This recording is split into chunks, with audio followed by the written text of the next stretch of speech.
Hello friends, we are back with today's topics. First topic, more heat waves this summer related to geography.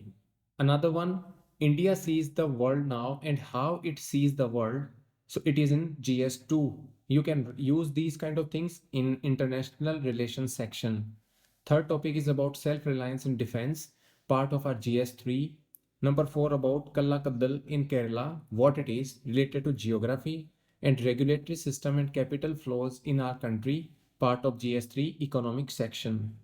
So we now move on to the first topic, and that is, will India experience more heat waves this summer? So first of all, we should understand what is a heat wave. When we talk about heat wave, this is basically a situation or a prolonged situation where air temperatures become fatal to human body when it is exposed to those particular air. Heat wave is considered if the maximum temperature of a particular station reaches greater than 40 degrees centigrade or more for plain area and greater than 30 degrees centigrade for hilly regions.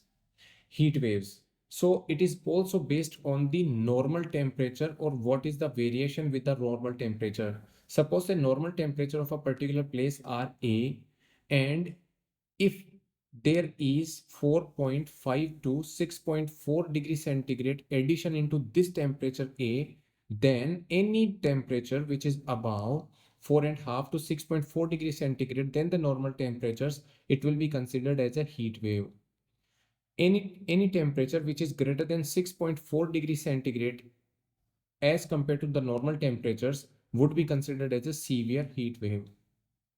So these are the two conditions when, or suppose any of the information is required from you, that how do you define the heat waves, then these are the categories. Even heat waves is also defined on the basis of actual maximum temperature. So heat wave is considered when the actual maximum temperatures are greater than 45 degrees centigrade, and severe heat waves are considered when the actual maximum temperatures are greater than 47 degrees centigrades. So these are the main criterias how a heat wave is considered. So Indian Meteorological Department in its latest forecast has announced that India will see more than average heat wave days in this year's April to June period, that is our summer season. Above normal temperatures are likely to be recorded over most part of the country, and heat is predicted to be impacting the southern peninsula, the northern western plains, eastern India, etc.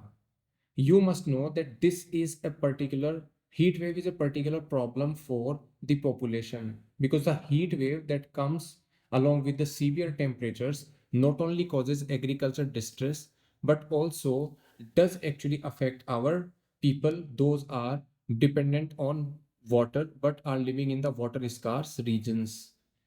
It also increases the demand for energy, and to meet that particular demand for energy actually can also be can be a big issue.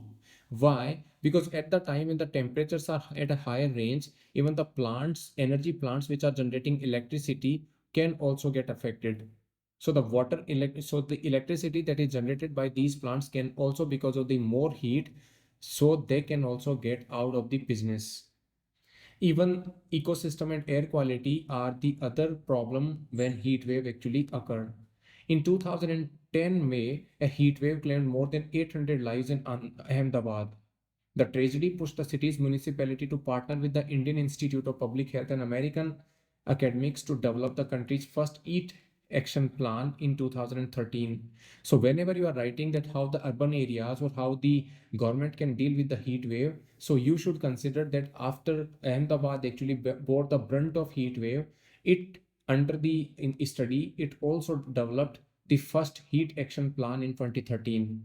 That heat action plan focused on creating an early warning system, increased the capacity of the healthcare professionals, it promoted adaptive measures in workplaces, and created awareness.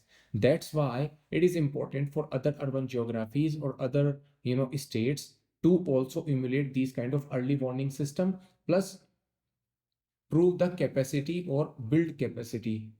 And this is how this particular strategy has saved 1000 lives every year, experts reckon about it. So more than 20 states have now coordinated with NDMA to develop heat action plans. So this heat action plans are need of the hour. So that is why the irreversible problems or the threats, actually those are caused by heat waves, can be minimized. The disruption to the life can be minimized. The water scarce region can be actually provided water at a particular time and a place. So the inconvenience does not happen to people. Even the elderly, pregnant women, poorly constructed houses, outdoor people, etc., do not get affected by this. So this is one of the heat, how we can actually deal with the heat wave days. Now comes the topic, what is a heat wave, that I already told you. But what is the reason behind heat wave? As we know, India is right now dealing with El Nino, and El Nino has not receded from country. I mean, still it is there. So completely it has not receded from our country. So that is also contributing to heat waves in our country. Another part is the regular, greenhouse gas emissions and the climate change problem. This climate change problem is also causing the heat wave days to increase, and the duration between heat waves are also decreasing. So that is the effect of climate change. That is how it is also affecting the temperatures on the land and how it is creating the heat waves.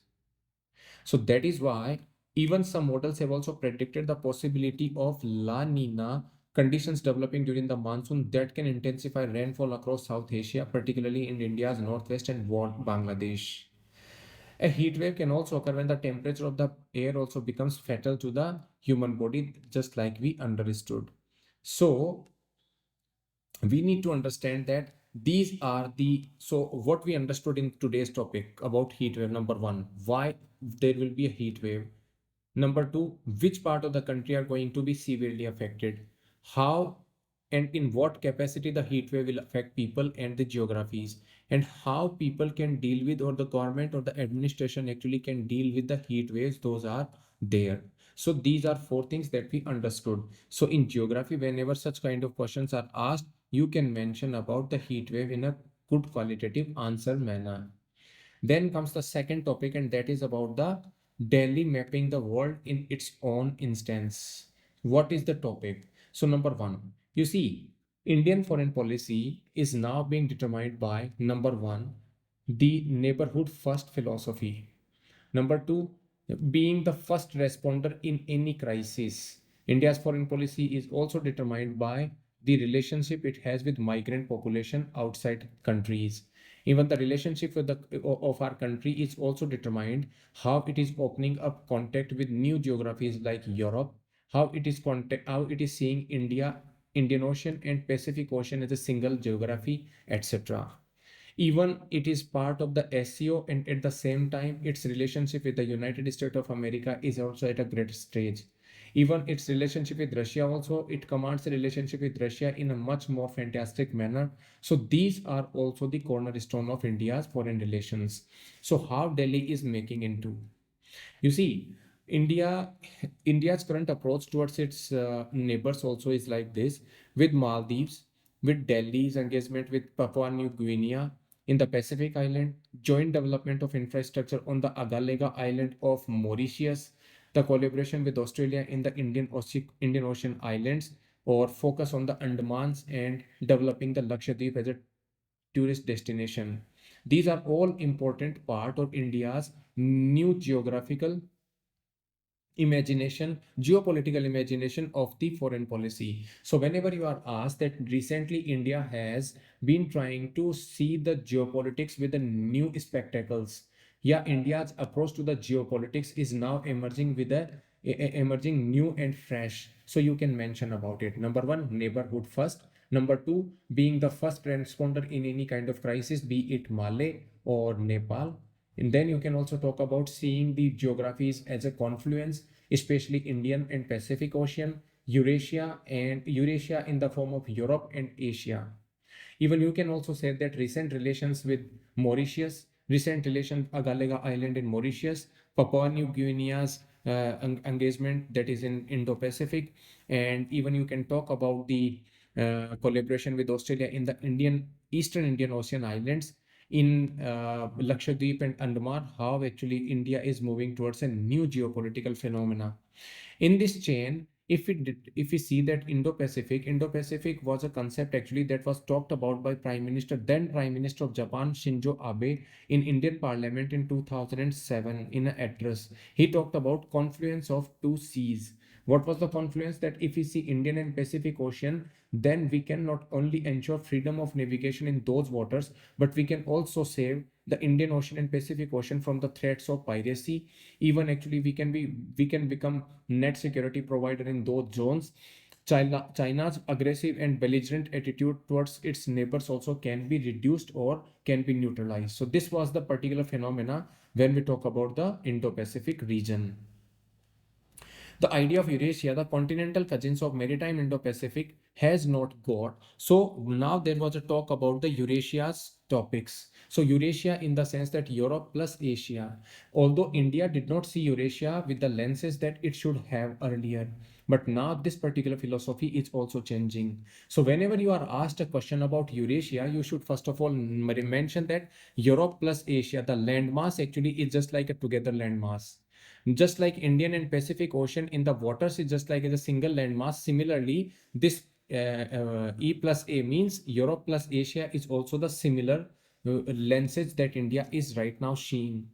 How India is increasing the contacts with Europe plus Asia is in the sense that SCO. India actually has become a member of the Shanghai Cooperation Organization. Shanghai Cooperation Organization that you know is was built by Russia and China, was the institutional expression of the Eurasian idea.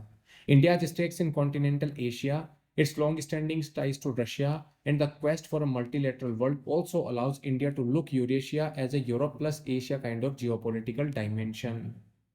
Even thinking in Eurasia is also changing in Delhi is in the sense that India has its own problem with China. So China's issues are also, and closer contact with USA also are allowing India to explore Eurasian countries' better relationship.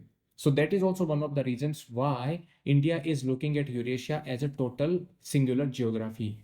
India's interest is no longer limited to inner Asia, but is now expanding to include Europe in the far western corner of Eurasia. And this particular thing can be emphasized not only by the data, but also by the fact that Prime Minister of our country in the last 10 years has visited Europe 27 times. Even he has hosted 37 European head of the state in our country. So such is the level of engagement that India is right now having with Europe. India recently, you must have also seen that even Minister of External Affairs S. Jaishankar has traveled 29 times to Europe and received 36 counterparts in Delhi. Another important area is trade. Trade with European Union is also earlier actually it was at a very lower level, but lot of free trade agreements are being now talked about. Although India's free trade with the European Union is still stuck, but India's free trade agreement with the United Kingdom and four countries, especially like Iceland, Norway, Switzerland, and Liechtenstein, those are part of the EFTA. After that, actually, the communication with these countries have improved. Even France rising, political salience as a bilateral partner and Europe's growing weight in India's great power relation is also noteworthy. So India's relationship with this particular geography is also increasing.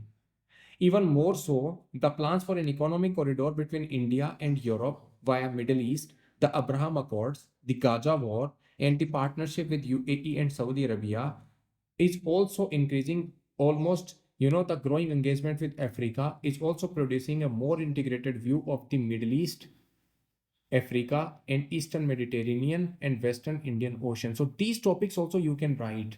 So whenever you are writing about, how India just started viewing them, Europe and Asia as a singular geography, you can mention everything like that manner. That this is the region. This is how actually the engagement is growing, not only in trade but also as a membership of different organizations, because of China also, because of Russia also, and because of even European own countries, expansion of their own territories, sorry, expansion of their own, relations with other territories. Even you can also mention that India's own hesitation in dealing with the Western world after its starts of the relation with United States of America has also given a new birth or new lease of life towards this. When you talk about trade, how trade is improving, connection between India and Europe, you can also mention that trade is also one of the reason how it is. I mean, the free trade agreement that is being talked about between UK and India, or even the defense relationship that India enjoys with France, and even Germany is also trying to become a partner in our P-75 nuclear navy project, six submarine project, etc. So that is, you can mention that it's a part where India is seeing Europe and Asia Atmanirbharta in defense or the self-reliance. You see, the transformation of military industrial complex is underway. Why India? First of all, you should understand that why India wants to become a self-reliance in defense, because it has its own geopolitical advantages. Number one, if you are manufacturing your own weapon system, then other countries actually, with which although you may have a friendly relation today, but those countries will not be able to know what kind of avionics or what kind of weapon system you have. So first of all is this: whenever you have a manufacturing capacity in your country, it allows you to then produce weapons according to your own product specifications, according to the geographical and other operational phenomena. Suppose say a Rafale made in France cannot operate in the same manner as it can operate in India. Suppose if India actually were producing Rafale aircraft in the same capacity, then it would have made Rafale and other platform system in its own desired and required manner. Number third is, whenever there is a defense sector manufacturing growth in our country, not only it provides economic impetus, but it also provides a qualitative job in our country. The skill level set actually those are produced not only cause the skill level direct benefit to the defense industry, but other industries, especially the MSME industries, get the benefit of it, because the MSMEs are one which provide more small ticket items to these large manufacturing companies. So MSME sector also, and lot many technological upgradation to the MSME sector also becomes possible due to it. So this is third of the reason. Number fourth reason is also there will be lot many country companies who would be trying to invest in our country because of the bargaining trade or defense relationship. That's why the investment in our country can also grow. When exports increase, then you also earn lot many foreign reserves, and that can be helpful for your own economy. So export led growth, if you want to improve, and our commitment is, or our target is to take the export to $900 billion. So these kind of phenomena open up new avenues for you to achieve export potential as well. That's why defense self-reliance is important. So what is being done? Key institutional and policy changes have spurred defense indigenization. The goals of Atmanirbhar Bharat and Make in India want to mitigate risks on account of disruption and manipulation of the critical supply chains. The kind of challenges that have constrained Ukraine in its conflict. You see, whenever we have a particular supply that is given by our own self-reliant manner, then what kind of challenges that Ukraine is having actually in its conflict with Russia will not be seen by India. And suppose that there is a conflict in the future. So these kind of challenges also can be taken into account, and this kind of challenges can be then discounted. The defense acquisition procedure 2020 prescribed 50% indigenous content in the procurement content. It was one of the policy measures that was taken by our country to encourage foreign original equipment manufacturers to set up maintenance and manufacturing facility in India. A new procurement category by has been also introduced. So this is the second policy reform. So first policy reform is the defense acquisition procedure prescribed 50% indigenous content in procurement contracts. Second is to encourage foreign original equipment manufacturers set up maintenance and manufacturing facility. A new procurement category by was also introduced. Number third is Union Ministry of Defense has also released several positive indigenization lists. Nearly 5,000 currently imported items by the defense sectors and three services figures are also in this particular list. So what this list do? So this list also actually enables us to depend on the domestic supply chain rather than the foreign supply chain. The reason indigenization portal was launched in August 2020. Why I'm mentioning this point? Because these points can be directly mentioned when you are asked about the defense sectors, possibilities in our country, or indigenization of the defense sector, or self-reliance in the defense sector. You can mention these points straight away in your answers. Two defense corridors also have been established in Tamil Nadu and Uttar Pradesh. There have been talk about investment worth 7,000 crore rupees into these particular defense corridors. MOUs worth a cumulative potential investment worth 20,000 crore rupees have also been concluded. Swedish armed major Saab has announced 100% FDI project to manufacture the Carl Gustav M4 rocket system in our country. So whenever you are talking about even make in India, so you can mention these topics, that there are certain companies from other countries which are also admitting that they will be giving their support to the Make in India program by jointly developing, or by themselves developing in our country. There had been also laudable progress in building naval platforms. Even actually the largest warship that was built in India's maritime history, it was dedicated to nation, and it was INS Vikrant aircraft carrier. So these are the things actually which are making us to think that yes, the self-reliance in the defense sector is now improving. The government recently constituted a committee to undertake a holistic view of the functioning of the DRDO as well. So DRDO as a research organization should also help us in self-reliance. Its capacity building should happen. Whatever the procedure bottlenecks that DRDO people face, they should also go away. And for that, the government has recently constituted a committee to undertake a holistic review. Building fit to purpose domestic capabilities in the defense sector and innovation commensurate with the challenges of the 21st century.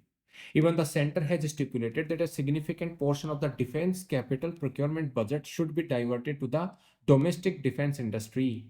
So since 2020-2021, the capital acquisition budget for domestic procurement has risen from about 40% of the total capital procurement budget to 75%. And this is also one of the reasons that we should be happy about, that in the budget also the government is talking about raising the capital investment so that the research capacities of the institution be increased, so that the kind of weapon system that we want can be procured from, not only in an immediate and urgent manner, but also in a transparent manner, and by showing a great faith in our country's even defense system.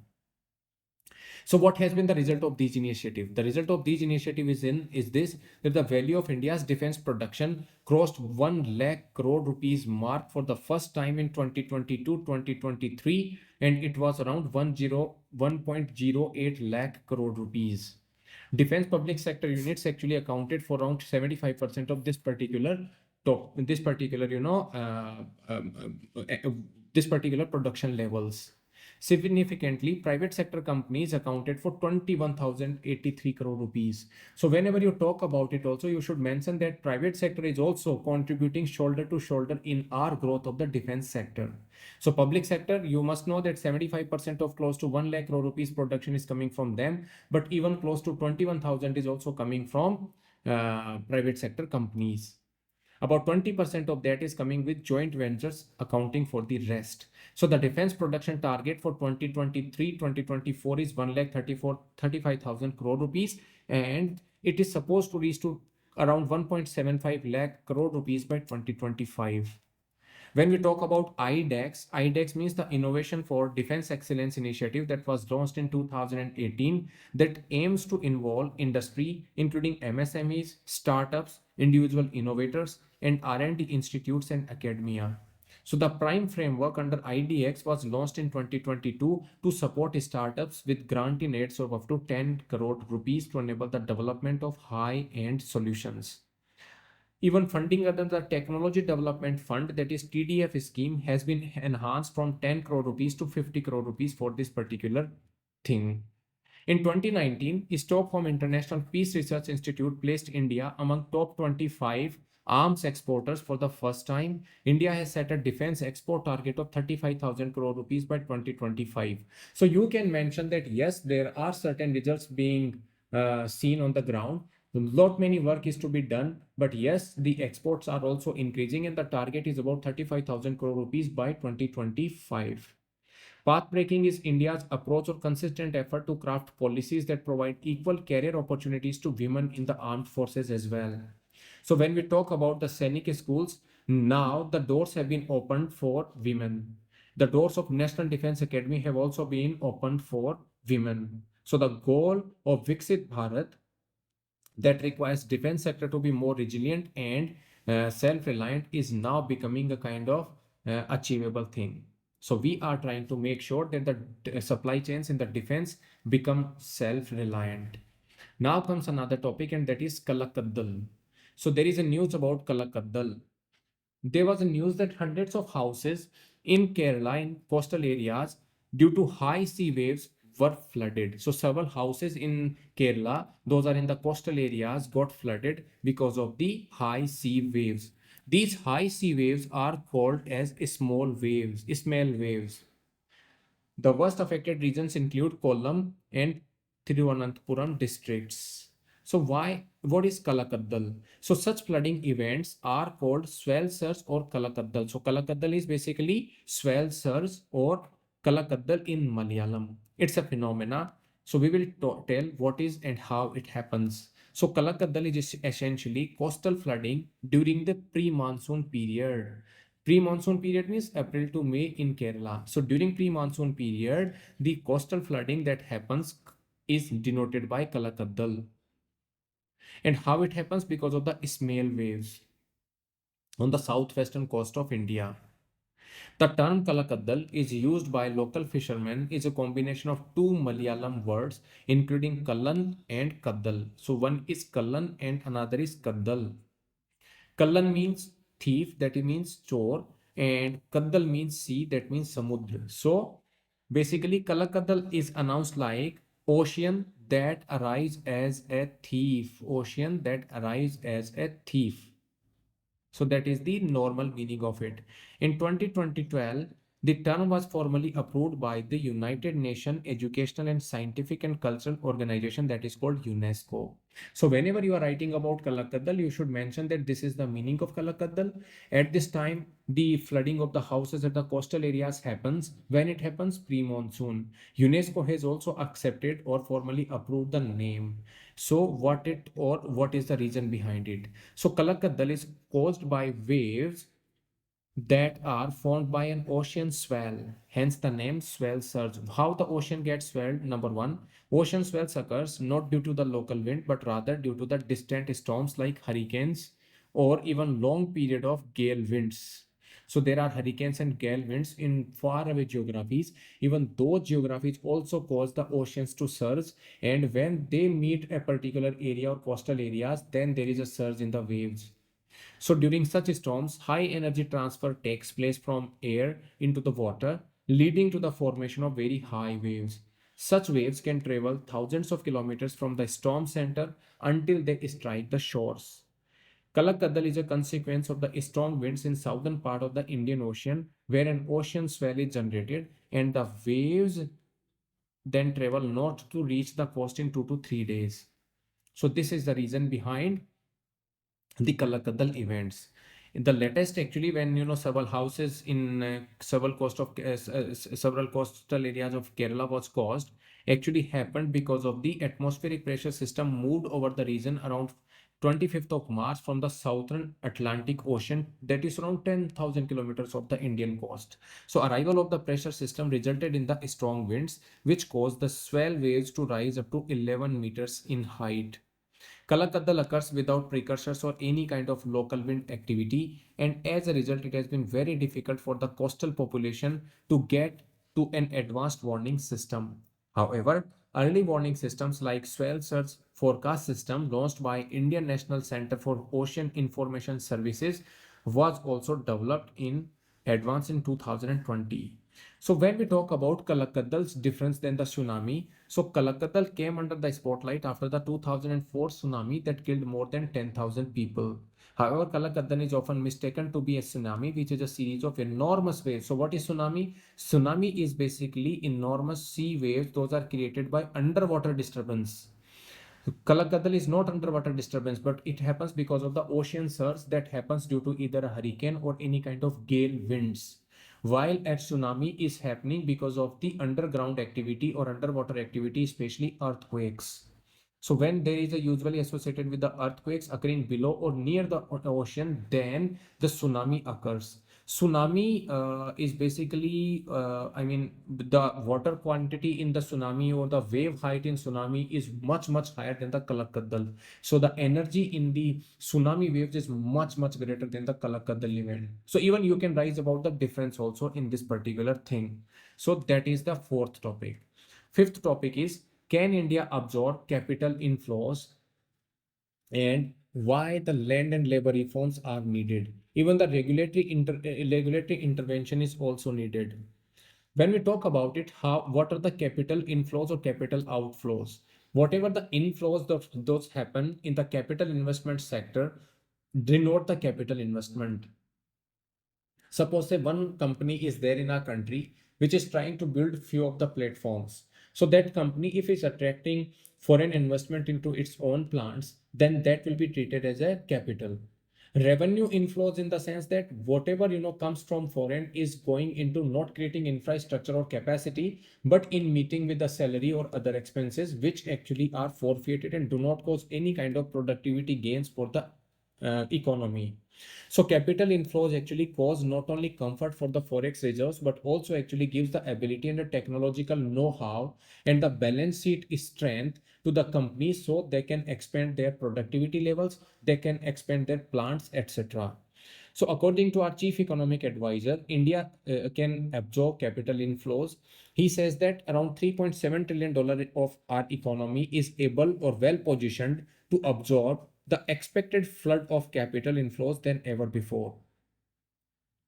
India's growing absorptive capacity, at least in part, to the production linked incentive scheme that covers 14 sectors, including capital investment, semiconductors. Even economists also said that to be able to take in the capital inflows and not end up with the problem of plenty, India should take other granular reforms. And what are the reforms? Land and labor, which calls for the cooperation of both the central and state government. Today, there are many areas where capital can be productively absorbed. Responding to a question on how prepared India is to take the capital flows. So India is estimated to receive close to $50 billion in foreign portfolio investments in 2023 and 2024. So that is the talk. Now another topic also he says that, but to be able to absorb this particular, we need to do factor market reforms just like land, labor, etc., which are under the ambit of the central and state governments, and that will become handy for us to grow 9 to 10% in the next 8 to 10 years and to become a $7 trillion economy. Indian Infocom actually also talks about overall of the regulatory system. So that's why the regulatory systems can be made more transparent, more technology friendly, modern in the sense that they can handle newer form of businesses those are appearing or newer form of economic models those are emerging. The Indian Infocom also talks about greater focus on skill development because it is the skill actually that will give Indian people more productive jobs. Even more qualitative jobs can be done by this one. Even the supply of the labor in the global markets is also lower, but India, despite having a demographic dividend, falls short of the required norms by which a person can be employed in foreign geographies. So skill development is absolutely needed. Three reforms that these are the reforms actually that will create not only a management bandwidth but also a political bandwidth to deal with that. India can actually if India takes these reforms like land, labor, other factor market reforms, then it can propel our economy to even greater heights. But at the same time, development and growth should be both inclusive, and person who is sitting at the last section of the society or remotest section of the society should also be able to understand and eat the fruits of the growth, etc.